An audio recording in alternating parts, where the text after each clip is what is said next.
Hello everyone and welcome to your own channel Keshav Jha Kings Lab. तो आज हम लोग करेंगे हमारे ऑर्गेनाइजिंग का पार्ट 3, चैप्टर 5 ऑर्गेनाइजिंग का पार्ट 3।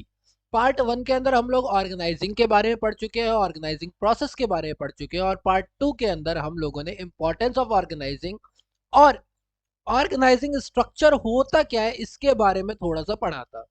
आज हम उसी को थोड़ा सा आगे लेकर के जाएंगे और दो इंपॉर्टेंट स्ट्रक्चर होते हैं, एक होता है फंक्शनल और एक होता है डिविजनल। तो आज जो आप लोग और हम लोग हैं वो सिर्फ इन्हीं दोनों के बारे में डिस्कशन करेंगे कि फंक्शनल स्ट्रक्चर क्या होता है और डिविजनल स्ट्रक्चर क्या होता है। तो चलिए बिना किसी देरी के स्टार्ट करते हैं आज की वीडियो।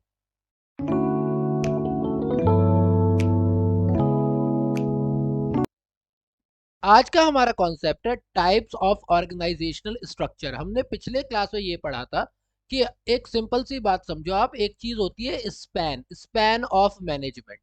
इसके बारे में हमने लास्ट बात की थी। स्पैन ऑफ मैनेजमेंट क्या होता है कि एक मैनेजर अपने अंदर कितने लोगों को हैंडल कर सकता है। एक मैनेजर या कोई सीनियर जो है वो कितने सबऑर्डिनेट्स को हैंडल कर सकता है।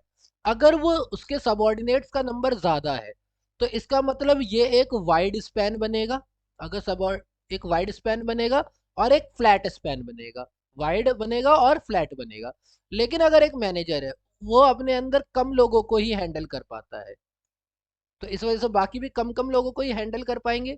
तो इस वजह से एक नैरो स्पैन बनेगा और नैरो स्पैन जो होगा वो टॉलर स्पैन होगा, या लॉन्गर भी आप कह सकते हैं। टॉलर स्पैन बनेगा और लॉन्गर स्पैन बनेगा। ठीक है, तो स्पैन ऑफ मैनेजमेंट क्या है कि एक मैनेजर अपने अंदर कितने लोगों को हैंडल कर सकता है। यही स्पैन ऑफ मैनेजमेंट जो है दो तरीके की चीजों को जन्म देता है। फर्स्ट उसमें से हम कहलाते हैं फंक्शनल स्ट्रक्चर और सेकेंड हमारा कहलाता है डिविजनल स्ट्रक्चर। ठीक है, तो चलिए स्टार्ट करते हैं फिर फंक्शनल स्ट्रक्चर को। देखो, स्ट्रक्चर का मतलब क्या होता है? ढांचा, एक शेप, एक फ्रेमवर्क। स्ट्रक्चर वर्ड जो है इसका मतलब क्या होता है? फ्रेमवर्क। और फंक्शनल, फंक्शन मतलब on the basis of function, on the basis of function. तो फंक्शन के बेसिस पे जो फ्रेमवर्क तैयार किया गया है वो फंक्शनल स्ट्रक्चर कहलाएगा। एक ऐसा फ्रेमवर्क जो कि फंक्शन के बेसिस पे तैयार किया गया है वो क्या कहलाएगा? Functional structure. ठीक है, इसमें होता क्या है, in functional structure activities are grouped and departments are created on the basis of specific function to be perform. यानी कि इसमें अलग अलग डिपार्टमेंट बनाए जाते हैं और उस डिपार्टमेंट में सिर्फ उसी डिपार्टमेंट से रिलेटेड एक्टिविटीज होंगी। जैसे सेल्स का एक डिपार्टमेंट हो गया, मार्केटिंग का एक डिपार्टमेंट हो गया, प्रोडक्शन का एक डिपार्टमेंट हो गया, और उसके बाद तुम्हारा कहते हैं एक कर लेते हैं हम लोग फाइनेंस का एक डिपार्टमेंट हो गया। तो एक ही कंपनी है, वो एक ही प्रोडक्ट बना रही है, मतलब वो प्रोडक्ट एक्स बना रही है, प्रोडक्ट एक्स।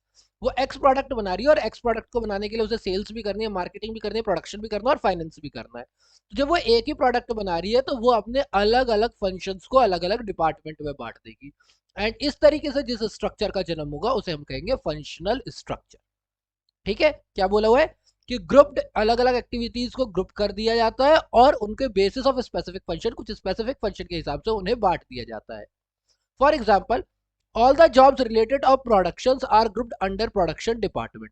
यानी कितना रॉ मटेरियल खरीदना है, कितना रॉ मटेरियल कंपनी में सप्लाई होगा प्रोडक्शन बनने के लिए, उसके बाद कितनी उसकी वेस्टेज हो रही है, उसकी कॉस्टिंग क्या होगी, ये सारी चीजें, ये सारा काम किसका हो जाएगा? प्रोडक्शन डिपार्टमेंट का आएगा। ठीक है, सारी चीजें सेल्स रिलेटेड जितनी भी एक्टिविटीज होगी वो सेल्स डिपार्टमेंट के अंदर चली जाएगी। ऑर्डर लेना, ऑर्डर लेने के बाद पैकेज करना, पैकेज करने के बाद डिलीवरी प्रोवाइड करना, ये सारा काम किसके अंदर आ जाएगा? सेल्स डिपार्टमेंट के अंदर आ जाएगा। तो आपने एक तरह की सारी एक्टिविटीज को एक डिपार्टमेंट के अंदर बांट दिया, that is known as functional structure. देखो वही बता रखा है यहाँ पे कि एक मैनेजिंग डायरेक्टर है, एक मैनेजिंग डायरेक्टर ने क्या किया, personal, marketing, research and development, purchasing, उसने कंपनी के अलग अलग फंक्शन बना दिए। उसने कंपनी के अलग अलग फंक्शन बना दिए और उस फंक्शन के हिसाब से उसने अपने कंपनी को डिवाइड कर दिया, that is known as functional structure. सबसे इंपॉर्टेंट बात क्या है सुटेबिलिटी की? अगर मैं बात करता हूं तो सबसे इंपॉर्टेंट बात क्या है कि ये वहीं पर काम करेगा। पहली बात तो ऑर्गेनाइजेशन लार्ज होनी चाहिए। 10 लोगों की ऑर्गेनाइजेशन है, उसमें आपको फंक्शनल डिवीजन करने की जरूरत नहीं है, आपको किसी भी स्ट्रक्चर की जरूरत नहीं है। स्ट्रक्चर मोस्टली आपको लार्ज ऑर्गेनाइजेशन में ही चाहिए, और ये तभी काम करेगा, फंक्शनल केवल तभी काम करेगा जब आपके पास सिंगल लाइन ऑफ प्रोडक्ट हो, आप केवल एक ही प्रोडक्ट बना रहे हो, कोई एक प्रोडक्ट, चाहे आप शू बना रहे हो, चाहे आप कहते हैं क्लोथ्स बना रहे हो, चाहे आप कोई फूड आइटम बना रहे हो, जब केवल एक ही आइटम बना रहे हो then you need functional. Clear? दूसरा क्या होता है इसमें, organisation which require high degree of functional specialisation, यानी जहां पर आपको ऐसे बंदे चाहिए जो कि अपने काम में परफेक्ट हो, यानी जो जिस बंदे का सेल्स का काम है वो उसमें परफेक्ट चाहिए, मुझे उसमें मुझे हाई डिग्री चाहिए। जैसे मैं फोर्ड की बात करूं, तो फोर्ड क्या बनाता है, कार्स बनाता है, तो उसके कार्स के डिपार्टमेंट होंगे, उसके कार्स का अपना डिपार्टमेंट होगा, सेल्स का अलग डिपार्टमेंट होगा, प्रोडक्शन का अलग डिपार्टमेंट होगा, तो वो क्या बना रही है, सिर्फ कार्स बना रही है और कुछ नहीं बना रही, वो सिर्फ कार्स बना रही है। तो जहां पर हाई डिग्री ऑफ आपको स्पेशलाइजेशन चाहिए वहां पर आप फंक्शनल के पीछे जाते हो। तो पहली बात, एक प्रोडक्ट होना चाहिए, और दूसरा हाई डिग्री ऑफ स्पेशलाइजेशन चाहिए। ठीक है, ये इसकी सुटेबिलिटी है। वही अगर हम एडवांटेजेस की बात करें तो स्पेशलाइजेशन, क्योंकि आपको एक ही प्रोडक्ट में डील करना है तो आपको उसकी नॉलेज पूरी होगी, और आपको एक ही काम बार बार करना है, तो इससे क्या होगा, क्योंकि बेटर डिवीजन ऑफ लेबर हो जाएगा, जिसकी वजह से हर इंसान जो है अपने काम में स्पेशलाइज्ड हो जाएगा। ठीक है, एंड उसकी वजह से आपको बेनिफिट मिलेंगे ही मिलेंगे। जैसे हम स्कूल की बात कर लेते हैं, अब जिस टीचर को अकाउंट पढ़ाना है, अगर उस टीचर को इको नहीं पढ़ानी पड़ रही है, तो अकाउंट पढ़ाने में क्या हो जाएगा, एक्सपर्ट, और जो इको पढ़ा रहा है वो उसमें क्या हो जाएगा, एक्सपर्ट। फंक्शन है तो फंक्शन है, तो वहां पर एक ही है ना, तो वहां पर क्या हो जाएगा, इको पढ़ाने वाला अलग एक्सपर्ट है, अकाउंट पढ़ाने वाला अलग एक्सपर्ट है। जो फिजिक्स पढ़ा रहे हैं वो बिल्कुल अपने आप में एक्सपर्ट है, उनकी स्पेशलाइजेशन हो चुकी है, क्योंकि वो 11th एंड 12th को ही पढ़ाएंगे और बार बार उन्हीं को पढ़ाएंगे, तो उनकी क्या हो चुकी है, स्पेशलाइजेशन हो चुकी है। इससे बेनिफिट क्या होता है, इससे बेनिफिट ये होता है कि बच्चों को और अच्छा गाइडलाइंस मिल जाती है। ठीक है, कोऑर्डिनेशन इज एस्टेब्लिश्ड। कोऑर्डिनेशन, जब मेरे को पता है कि हमारे पास एक ही प्रोडक्ट है, वन प्रोडक्ट है, तो सीधी सी बात है सारे डिपार्टमेंट आपस में मिलके बात करेंगे। मुझे सेल्स को बढ़ाना है, तो सेल्स को बढ़ाने का मतलब ये नहीं है कि मैं प्रोडक्शन नहीं बढ़ाना पड़ेगा, प्रोडक्शन भी बढ़ाना पड़ सकता है मुझे। ठीक है, प्रोडक्शन बढ़ेगा तो हो सकता है कॉस्टिंग में भी चेंज आएगी, तो फाइनेंस वाले को भी इसके अंदर आना पड़ेगा। तो सारे डिपार्टमेंट एक दूसरे से कोऑर्डिनेट करते हैं, विदाउट कोऑर्डिनेशन काम नहीं चल सकता। All the personnel working within a department are specialized in their respective job. It makes the coordination easier at departmental level. यानी जो भी डिपार्टमेंट है, मान लो प्रोडक्शन वाले की ही बात करते हैं, तो प्रोडक्शन के अंदर जो इंसान रॉ मटेरियल की कॉस्टिंग की बात कर रहा है, उसका पता है कि मुझे रॉ मटेरियल कहाँ से मंगवाना है, कितना मंगवाना है, कितना ऑप्टिमम मंगवाना है, किस क्वालिटी का मंगवाना है।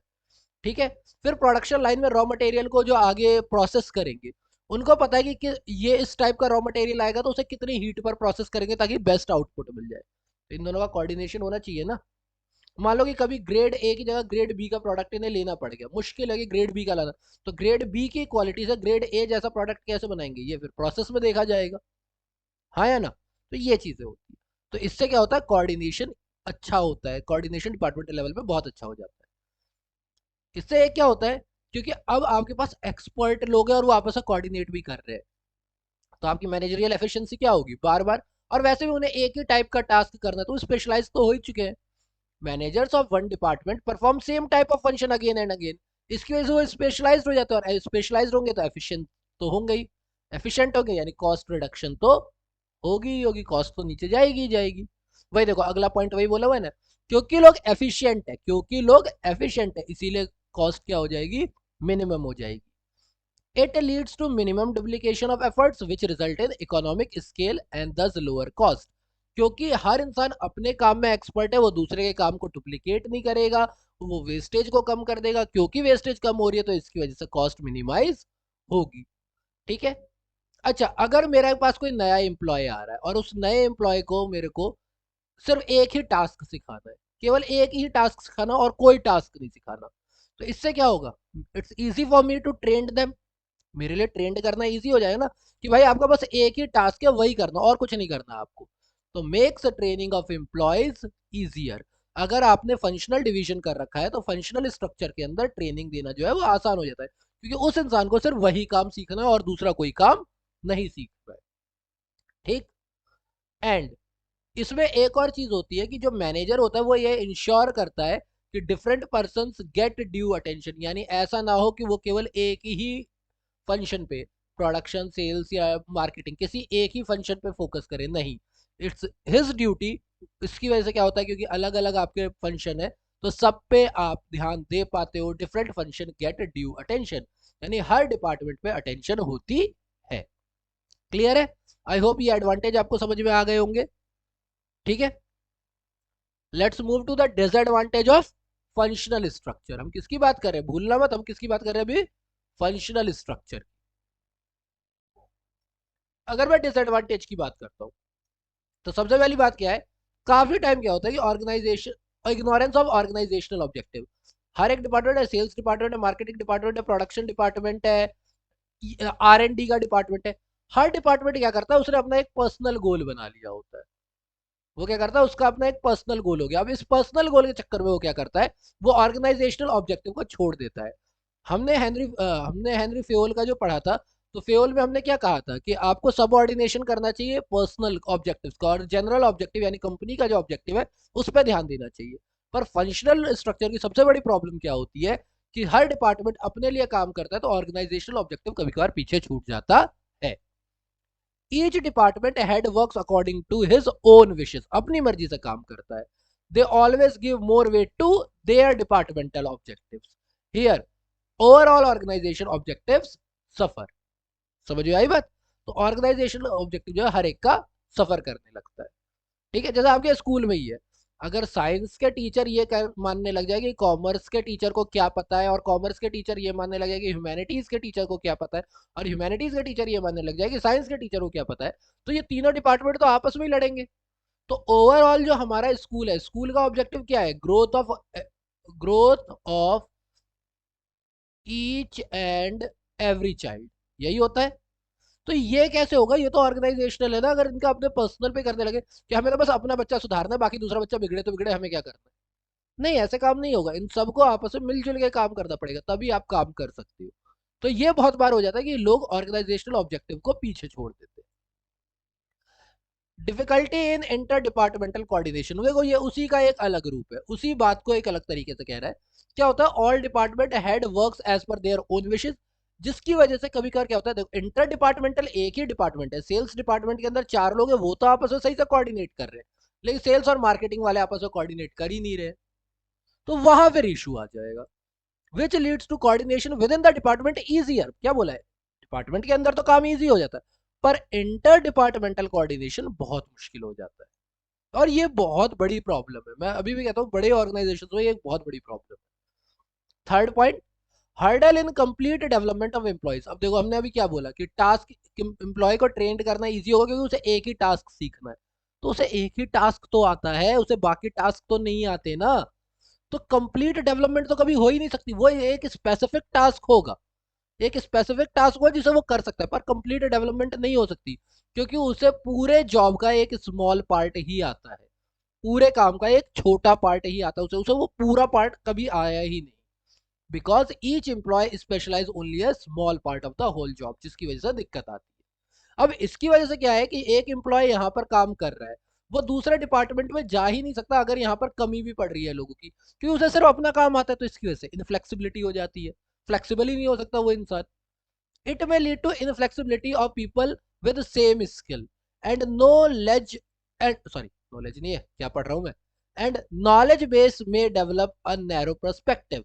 इसका मतलब क्या है, क्या मैं नो और लेज अलग अलग पढ़ रहा था, तो नॉलेज होगा, इससे लोगों में इनफ्लेक्सिबिलिटी आती है, क्योंकि सेम स्किल और नॉलेज के जो लोग हैं वो एक अपने नैरो ही डिपार्टमेंट में रह जाएंगे ना, कि वो वहीं पे वो आपस में कुछ शेयर कर ही नहीं सकते, कि उन्हें से वो कहेंगे हमें तो सिर्फ यही आता है, वहां फिर गड़बड़ हो जाती है। ठीक है, तो ये हमारा हो चुका है फिनिश, हमारा फंक्शनल स्ट्रक्चर। फंक्शनल स्ट्रक्चर क्या होता है हमने वो पढ़ लिया। फंक्शनल स्ट्रक्चर के बाद हमने ये पढ़ लिया कि उसके सुटेबिलिटी क्या है, एडवांटेज क्या है, डिसएडवांटेज क्या है। आज हम एक और चीज पढ़ेंगे, that is known as divisional structure. Divisional structure में क्या होता है कि जैसे कि एक कंपनी है, अब जैसे टाटा जैसी कंपनी है, टाटा के बारे में आप जानते ही हो, ये बहुत सारी चीजें बनाते हैं। टाटा कार्स भी, ऑटोमोबाइल्स भी बना रही है, कार्स बना रही है, फूड प्रोडक्ट भी बना रही है, और भी अलग अलग प्रोडक्ट लाइन्स है इनकी। तो अगर कोई कंपनी ऐसी है जिसके पास एक से ज्यादा प्रोडक्ट लाइन है, एक से ज्यादा प्रोडक्ट लाइन है, तो वो क्या करती है, अपने प्रोडक्ट के बेसिस पे कंपनी को बांट देगी। अब देखो, सेल्स इन चारों में ही होंगे, सेल्स मैनेजर इन चारों में ही होंगे, प्रोडक्शन मैनेजर इन चारों में ही होंगे, फाइनेंस मैनेजर भी इन चारों में होंगे। अपने आप को तो इसने डिपार्टमेंट में बांट लिया, पर टाटा जो है वो किस में बांट रहा है, वो डिवीजन में बांट रहा है कि हम कार के डिवीजन को अलग रखेंगे, फूड के डिवीजन को अलग रखेंगे और बाकी दूसरे डिवीजन को अलग रखेंगे। तो जब आप एक से ज्यादा प्रोडक्ट बनाते हो तो आप प्रोडक्ट के बेसिस पर पूरी की पूरी ऑर्गेनाइजेशन को बांट देते हो, that is known as divisional structure. Again बोल रहा हूं, फंक्शन के हिसाब से बांटते हो that is functional structure, product के हिसाब से बांटते हो दैट इज डिविजनल स्ट्रक्चर, काम के हिसाब से बांटते हो दैट इज फंक्शनल, काम के हिसाब से फंक्शनल, प्रोडक्ट के हिसाब से डिविजनल। क्लियर? जैसे साइंस कॉमर्स एंड ह्यूमैनिटी, ये क्या है, प्रोडक्ट्स है, तो ये प्रोडक्ट्स के हिसाब से बांटा तो ये डिवीजन हो गया, ये क्या है, डिविजनल है, ये फंक्शनल नहीं है, ये डिविजनल है। फंक्शनल क्या हो जाएगा, टीचिंग नॉन टीचिंग, ये फंक्शनल हो जाएगा। ठीक है, dividing the whole enterprise according to the major product to be manufactured like metal, plastic और cosmetic, अलग अलग प्रोडक्ट हो गए ना, is known as a divisional organizational structure. Each unit of this structure has a divisional manager responsible for the performance and who has the authority over it. यानी हर एक का क्या होगा, हर एक डिवीजन का अपना एक मैनेजर होगा, जितने डिवीजन उतने मैनेजर, जितने डिवीजन उतने मैनेजर। ठीक है, each division is self contained and multi functional. और मैंने हर एक में क्या कहा कि जैसे कि सेल्स है, तो सॉरी ये कार है और ये फूड है, मान लो कार और फूड को लेता हूँ, सेल्स मैनेजर यहाँ भी है, यहाँ भी है, प्रोडक्शन मैनेजर यहाँ भी है, यहाँ भी है, मार्केटिंग मैनेजर यहाँ भी है, यहाँ पर भी है, फाइनेंस मैनेजर यहाँ पे भी है, यहाँ पर भी है, मैनेजिंग डायरेक्टर यहाँ पर भी है, मैनेजिंग डायरेक्टर यहाँ पर भी है। तो हर प्रोडक्ट, हर डिवीजन के पास अपने आप में मल्टीपल फंक्शन, हर डिवीजन के पास अपने आप में मल्टीपल फंक्शन है। ठीक है, तो क्या बोला हुआ है, each division is self contained, अपना होता है, और मल्टी डिवीजन होती है because each division functions like production, marketing, finance, purchase are perform. Clear हो गई बात? तो हर प्रोडक्ट के अंदर अलग अलग फंक्शंस होंगे, ये एक टेबल दे रखे, समझ में आ जाएगा आपको। बोर्ड ऑफ डायरेक्टर है, मैनेजिंग डायरेक्टर को अलग अलग मिल गया, कॉस्मेटिक, गारमेंट, मेडिसिन और शॉप। अब परचेस डिपार्टमेंट हर जगह होगा, प्रोडक्शन डिपार्टमेंट अलग हर जगह होगा, मार्केटिंग डिपार्टमेंट हर जगह होगा और फाइनेंस डिपार्टमेंट हर जगह होगा। अगर ये कंपनी सिर्फ कॉस्मेटिक बना रही होती, सिर्फ कॉस्मेटिक बनाती, तो ये अलग अलग फंक्शंस के बेसिस पे बांट देती और वो कहलाता फंक्शनल। पर क्योंकि ये मल्टीपल प्रोडक्ट्स बना रही है तो इसने प्रोडक्ट के हिसाब से बांट दिया है, so that is known as divisional. I hope ये समझ में आ गया होगा आपको। अगर मैं सुटेबिलिटी की बात करता हूं, तो for enterprises where large varieties of production products are manufactured using different productive resource, अलग अलग, यानी जहां पे मल्टी प्रोडक्ट है, वन प्रोडक्ट के लिए फंक्शनल, मल्टी प्रोडक्ट आ गया तो वहां पर सीधा सीधा डिविजनल, जैसे टाटा और रिलायंस है, सिंपल सी बात है। When an organization grow and needs to add more employee, more department or introduce new level of management, हमने एक पढ़ी थी बात, क्या हमने पढ़ा था, ऑर्गेनाइजेशन के बारे में ही पढ़ा था। जब इंपॉर्टेंस हम बात करते हैं, इंपॉर्टेंस ऑफ ऑर्गेनाइजेशन की, तो उसके अंदर हम लोगों ने पढ़ा था एक ग्रोथ के बारे में, ग्रोथ एंड डेवलपमेंट। क्या है कि कंपनी में अगर सारे एक्सपर्ट लोग होंगे तो आप एक ब्रांच, दो ब्रांच, तीन ब्रांच, एक प्रोडक्ट, दो प्रोडक्ट, तीन प्रोडक्ट, मल्टीपल प्रोडक्ट तक आप जा सकते हो। करेक्ट? आपकी कंपनी की ग्रोथ होगी, तो ग्रोथ होगी तो आप नए इंप्लॉयज को लेके आओगे, नए इंप्लॉयज को लेके आओगे तो नए लेवल ऑफ मैनेजमेंट को भी लेके आओगे। तो जब आपको नए इंप्लॉयज लाने, आपको ज्यादा, एक से ज्यादा डिपार्टमेंट चाहिए, अलग अलग प्रोडक्ट्स में आप डील करने वाले हो, तो आप डिविजनल की बात करोगे। ठीक है, अगर इसके एडवांटेज की बात करें तो क्विक डिसीजन मेकिंग है। देखो, जो कॉस्मेटिक वाला है उसको फूड वाले से नहीं पूछना कि भाई तुम्हारे प्रोडक्शन में तुम अपने प्रॉफिट कैसे बढ़ाओगे, वो अपना डिसीजन खुद ले सकता है। तो क्योंकि वो अपना डिसीजन खुद ले सकता है, तो जो डिविजनल डिसीजन है वो क्विक हो जाते हैं। Divisional manager can take any decision regarding his division, अपने डिवीजन से रिलेटेड वो कोई भी डिसीजन ले सकता है। जैसे एक स्कूल है प्रिंसिपल, बहुत सारे स्कूल है हमारे एरिया में जिनके मल्टीपल ब्रांचेस है, बहुत सारे ऐसे स्कूल है जिनके मल्टीपल ब्रांचेस है, और हर ब्रांच का प्रिंसिपल होता है एक। तो हर ब्रांच का प्रिंसिपल जो होता है उसके पास ये पावर होती है कि अपने ब्रांच से रिगार्डिंग वो कोई, अब वो ये कह दे कि भैया हमारे यहाँ 40 कहते हैं जीरो पीरियड की बात करता हूँ, मान लो जीरो पीरियड की बात करता हूँ, तो एक ब्रांच कहता है कि जीरो पीरियड हमारा होगा आफ्टर आफ्टर ब्रेक, और दूसरा बोलता है कि भैया हमारे यहाँ जीरो पीरियड जो होगा वो हो जाएगा आफ्टर असेंबली, फर्स्ट पीरियड में ही हो जाएगा। तो ये तो प्रिंसिपल की अपनी पावर है ना, क्योंकि डिवीजन उसका है, वो स्कूल, वो ब्रांच उसका डिवीजन है, तो वो डिसीजन ले सकता है। एक कहता है कि हमारे यहाँ की टाइमिंग जो होगी वो 8 o'clock से होगी, एक कहता है कि 8 o'clock से नहीं होगी, 7:45 से होगी। वो ये डिसीजन क्रिएट कर सकता है, इससे कोई फर्क नहीं पड़ रहा है, क्योंकि वो अपने डिवीजन का प्रॉपर मालिक है। तो वहां पे क्विक डिसीजन है, उसे किसी से पूछना नहीं है, ठीक है। तो वो अपना इंडिपेंडेंटली डिसीजन ले सकता है, which makes decision quick and effective. Clear. Division divisional results can be assessed. अब सीधी सी बात है, कौन से स्कूल का रिजल्ट बेटर आ रहा है ये देख लो, पता चल गया। ऐसे ही कौन से डिपार्टमेंट में ज्यादा अच्छा प्रॉफिट हो रहा है देख लो, पता चल गया। हाँ या ना। तो इस वजह से क्या होता है, डिविजनल रीजन क्या है उस प्रॉफिट एंड लॉस का, वो जानने में मेहनत लगेगी। लेकिन कंपनी वो डिवीजन प्रॉफिट में है या लॉस में, वो तो दूसरे के साथ तुरंत कंपेयर कर लोगे ना। So divisional result, profit and loss can be assessed easily on the basis of on the basis any unprofitable division can be closed, कि जहां प्रॉफिट नहीं हो रहा उसे बंद कर दो। थर्ड की अगर हम बात करते हैं, तो product specialisation helps in the development of varied skill in a divisional head and this prepare them for higher position. क्या होता है कि अब जैसे कि मैं थोड़ा टेबल पे आता हूं, अब यहाँ का जो मैनेजर होगा, इस मैनेजर को ना यहाँ के सारे काम आते हैं, उसे यहाँ के सारे काम आते हैं, क्योंकि वो अपने डिवीजन को पूरी तरह हैंडल कर रहा है। तो आगे जरूरी तो नहीं है ना कि वो यहीं अटका रहेगा, हो सकता है वो आगे प्रमोशन के लिए जा सके, उसकी प्रमोशन भी तो हो सकती है ना, क्योंकि उसे एक जगह के सारे काम आते हैं, उसे उसमें कोई दिक्कत नहीं है। काम तो उसे फंक्शन, तो उसे सारे फंक्शंस की नॉलेज है, एक प्रोडक्ट से रिलेटेड सारे फंक्शंस की नॉलेज है। तो क्या बोला हुआ है, product specialisation help in the development of varied skill in a divisional head. जो डिवीजन का हेड होगा उसके पास सारी चीजों की एक्सपर्टीज आ जाएगी। This prepare them for higher position. Clear हो गई बात। अगर हम डिसएडवांटेज की बात करें तो देखो सीधी सी बात है, जहां चीजों को बांट दोगे वहां झगड़े तो होंगे। अब कंपनी तो एक ही है ना, मान लो कंपनी तो एक ही है, रिलायंस अब वो जियो भी चला रही है, और मान लो कि रिलायंस के ट्रक भी चल रहे हैं। अब कंपनी पैसा तो रिलायंस ही लगाएगी ना, मनी तो रिलायंस के ही पास है। अब जियो कह रही है कि मुझे ज्यादा पैसे नहीं मिल रहे, ट्रक वाले कह रहे हैं मुझे ज्यादा पैसे नहीं मिल रहे, तो फिर कॉन्फ्लिक्ट तो आएगा ही आएगा। हाँ या ना। अब जैसे स्कूल में प्रिंसिपल तो एक ही है ना, अब प्रिंसिपल में साइंस हो गए, कॉमर्स हो गए, ह्यूमैनिटीज वाले हो गए। साइंस वाले कह रहे हैं कि भैया हमें प्रैक्टिकल सब्जेक्ट्स के लिए ज़्यादा इक्विपमेंट चाहिए, तो हमें हमारे पास ज़्यादा पैसा रिसोर्स होना चाहिए। कॉमर्स वाले कह रहे हैं कि भैया हमारी तो फील्ड ट्रिप्स हो जाती है, आपको तो स्कूल में बैठा कर प्रैक्टिकल कराना, हमें तो फील्ड ट्रिप्स करानी पड़ेंगी, हमें तो मार्केट के बारे में समझाना पड़ेगा, तो मार्केट में ले जाकर समझाना पड़ेगा बच्चों को, तो हमें ज़्यादा पैसा चाहिए। ह्यूमैनिटीज़ वाले बोलेंगे भैया ट्रिप्स तो हमें भी चाहिए, ट्रिप्स तो हमें भी चाहिए, क्योंकि ट्रिप्स जब तक मैं हिस्ट्री के बारे में दिखाऊंगा नहीं बच्चों को, तब तक बताऊंगा कैसे। बहुत इशू आ गया। अब प्रिंसिपल किसको कितना एलोकेट करेगा, ये बात तो मान लो खुश तो कोई नहीं होता।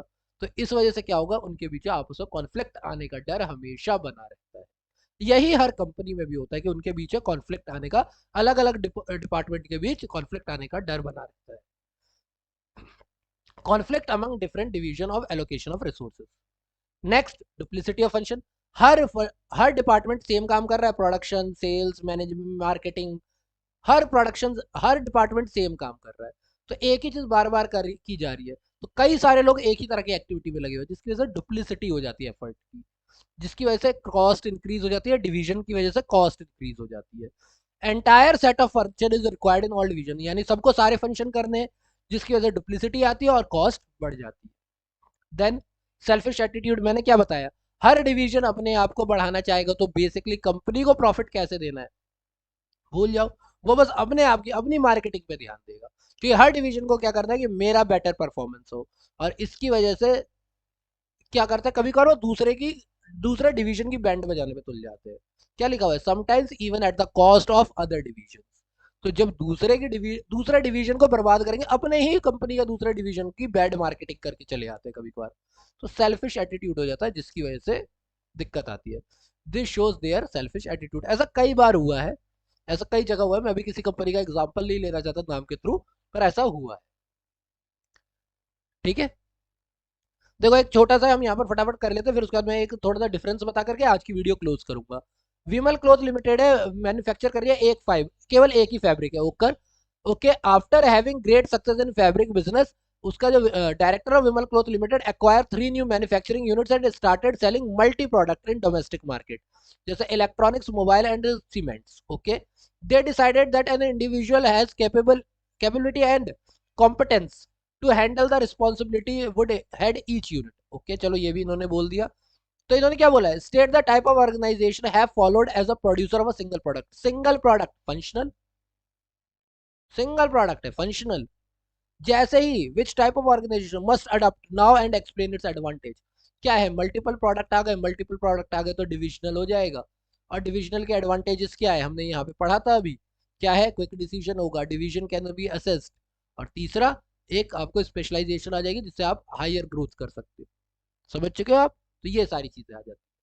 कभी भी हमेशा याद रखो, case studies are just direct question. Case studies are nothing but the direct questions with extra information. Case study और कुछ नहीं है, बस एक्स्ट्रा इन्फो है। आपको पूछा तो वही है, पूछा उतना ही जाएगा जब है due to excess which type of organisational structure, which type of organisational structure ही तो पूछा है। यहाँ पर तो आपको एक्स्ट्रा इन्फॉर्मेशन ही दे रखी है ना, आपको पता चल गया फंक्शनल स्ट्रक्चर है। उसके बाद क्या बोला है कि इन्यूमरेट्स टू बेनिफिट, इसके दो बेनिफिट बता दो। डायरेक्ट ही तो क्वेश्चन है। अगर वो ये बोलते हैं कि फंक्शनल स्ट्रक्चर क्या होता है और उसके बेनिफिट बता दो, इसकी जगह इन्होंने यहाँ पर थोड़ी एक्स्ट्रा इन्फॉर्मेशन दे दी और पूछ दिया कि कौन सा स्ट्रक्चर है। Case studies are nothing but direct question with extra information, nothing else. अब ये एक छोटी सी टेबल है, हम इस टेबल को आज करते हैं खत्म और इसके बाद आज का वीडियो हम लोग यहीं पे क्लोज करेंगे। फॉर्मेशन की बात करते हैं तो फंक्शनल स्ट्रक्चर जो है उसको फंक्शन के बेस पे बनता है, क्योंकि डिविजनल स्ट्रक्चर जो है वो प्रोडक्ट्स के बेस पे बनता है ना, कि आपको कितने तरह के प्रोडक्ट्स बनाने। क्लियर? स्पेशलाइजेशन, जब फंक्शन का ही बेसिस पे बांट रहे हो तो फंक्शनल स्पेशलाइजेशन होगा, और जो प्रोडक्ट के बेसिस पे बांट रहे हो तो प्रोडक्ट स्पेशलाइजेशन होगा। Responsibility, difficult to fix on a department, यानी कि एक डिपार्टमेंट पे आप पूरी रिस्पॉन्सिबिलिटी नहीं डाल सकते, सबको मिलजुल के काम करना पड़ेगा। हाँ या ना? सेल्स, प्रोडक्शन, मैनेजमेंट सब मिल करके, ओ सॉरी, मार्केटिंग सब मिल के काम करेंगे, एक पे आप नहीं कर सकते। इसमें तो भाई जो कॉस्मेटिक वाला है, कॉस्मेटिक का प्रॉफिट या लॉस हुआ वो कॉस्मेटिक वाले की जिम्मेदारी और फूड वाले की जिम्मेदारी थोड़ी ना है। तो इसमें आप रिस्पॉन्सिबिलिटी किसी एक डिपार्टमेंट पे कर सकते हो, एक डिवीजन पे कर सकते हो, आप दे सकते हो, फिक्स कर सकते हो। इसमें जो मैनेजरियल है, क्योंकि उसे एक छोटा सा काम ही आता है, तो वहां पर जो डिफिकल्ट हो जाता है मैनेजरियल डेवलपमेंट, थोड़ा सा डिफिकल्ट हो जाता है। As each functional manager has to report the top management, हर एक को अपने टॉप वाले को बताना है, क्योंकि ये तो क्विक डिसीजन ले लेता है, क्योंकि उसको पता है कि कैसे काम होने हैं। और जो हायर मैनेजर बैठा हुआ है, जो ऊपर बैठा हुआ था ना मैनेजिंग डायरेक्टर, उसे पता है यहाँ भी प्रोडक्शन हो रहा है, यहाँ भी प्रोडक्शन हो रहा है, यहाँ भी प्रोडक्शन हो रहा है, यहाँ भी प्रोडक्शन हो रहा है, तो एक ही तरीके का काम तो हर जगह हो रहा है, तो उसको रिपोर्ट को समझना जो होता है वो थोड़ा ज्यादा ईजी हो जाता है। Autonomy as well as the chance to perform multiple function help in organisational development. Cost की बात करें तो फंक्शंस आर नॉट डुप्लीकेटेड, जिसकी वजह से कॉस्ट क्या होती है, लो होती है, इकोनॉमिकल होती है। यहाँ पर एक जैसा ही फंक्शन हर जगह हो रहा है, परचेज तो हर जगह हो रहा है, तो इसकी वजह से कॉस्ट बढ़ जाती है। कोऑर्डिनेशन, ये मल्टी प्रोडक्ट कंपनी के अंदर बहुत दिक्कत हो जाएगा, ये तभी काम करेगा जब सिंगल प्रोडक्ट हो। ठीक है, यहाँ पर कोऑर्डिनेशन इजी हो जाता है क्योंकि सारे फंक्शन जो है, देखो एक डिपार्टमेंट जैसे कॉस्मेटिक और फूड है तो इसके अपने जो फंक्शंस है उनमें कोऑर्डिनेशन बहुत इजी हो जाएगा, लेकिन डिपार्टमेंटल कोऑर्डिनेशन होने में बहुत दिक्कत है। easy because all functions related to a particular product are integrated to one department। तो अपने डिपार्टमेंट के अंदर तो कोऑर्डिनेशन बहुत अच्छे से हो जाएगा, पर दूसरे दूसरे डिवीजन के साथ कोऑर्डिनेशन ना, ये इतना इजी काम नहीं।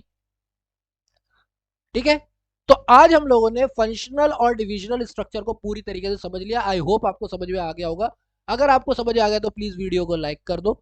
अगर आपको लगता है कि आपके फ्रेंड्स को भी ये वीडियो देखनी चाहिए तो चैनल को शेयर कर दो और सब्सक्राइब भी कर दो। सब्सक्राइब भी, वो रेड कलर का बटन है, वो सब्सक्राइब भी कर दो चैनल को। अगर कोई पॉइंट आपको समझ में आया है, नहीं आया है, आप दूसरे टाइप की वीडियो, दूसरी वीडियो चाहते हो उसके ऊपर अलग से एक्सप्लेनेशन के लिए, तो कमेंट करके बताओ। मेरे वीडियो में क्या अच्छा लग रहा है, नहीं लग रहा है, प्लीज कमेंट करके मुझे बताओ ताकि मैं अपने वीडियोस को और ज्यादा बेटर कर सकूं। ठीक है, अब इन सारी चीजों के साथ मैं आपकी वीडियो को यहीं पे एंड करता हूँ। बाकी प्लेलिस्ट का लिंक आपको डिस्क्रिप्शन बॉक्स में मिल जाएगा, आप वहां से पूरा पूरे चैप्टर्स को वहां से आप पढ़ सकते हो। So be safe, be healthy and thank you for your time, keep learning.